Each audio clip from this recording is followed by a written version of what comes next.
Hey guys, today I'll be covering a few forum threads that have been critical of the devs recently. I don't think there'll be any more comments made on these threads since it's been quite a while since there's been like any extra comments on them. But yeah, I think it'll just be interesting to go through these and see what people think.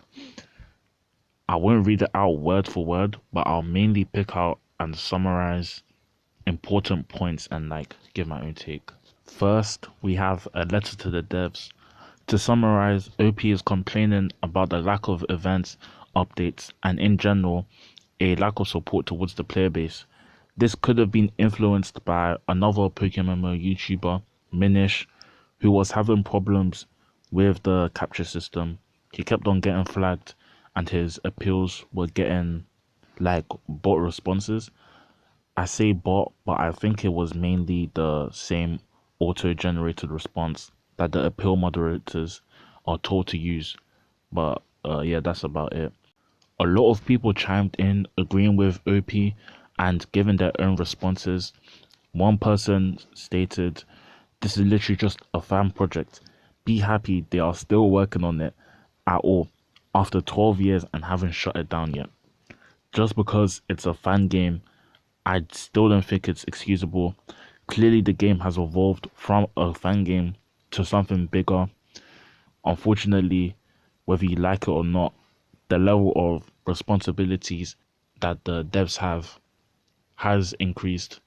I know it sounds crazy, but they owe a certain level of commitment towards not just the game, but to the player base as well. Now that it has grown to like this extent, I guess. A few people did share a similar opinion. One person replying, "You can't claim to be a fan project to get away from giving updates when you take people's money on the thousands per week," which is true in my opinion. I think the devs are potentially making more than a couple thousands a week, I guess. One person said millions, but I don't think millions a week sounds insane. I think it's in the tens of thousands, but I can't imagine how much they're making in a month or a year in total. Next up, we have the forum post, "Why are so many people leaving the game?"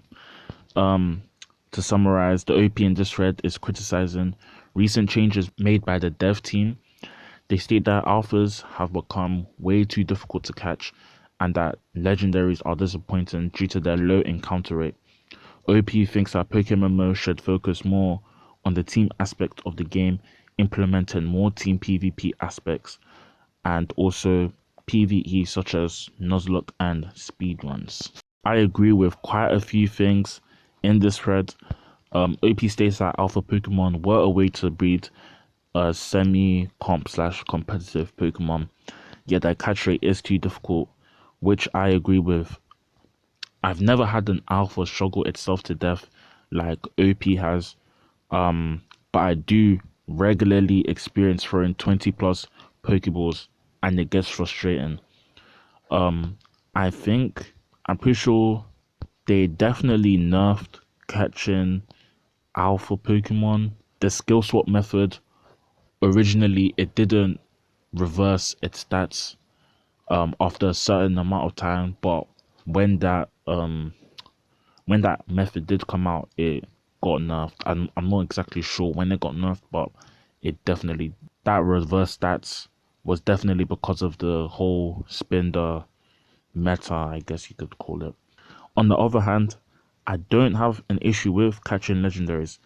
I do know that Articuno can struggle itself to death easily, but I've yet to catch it, so I guess I haven't experienced it yet. I do think the encounter rate for legendary Pokemon is quite ambiguous. They could have switched up the encounter method instead of making literally Shiny Hunting Part 2 running up and down. It gets boring very quickly. I'm not entirely sure if people are leaving the game. Maybe it feels like that after events. A lot of people I know do take breaks after events.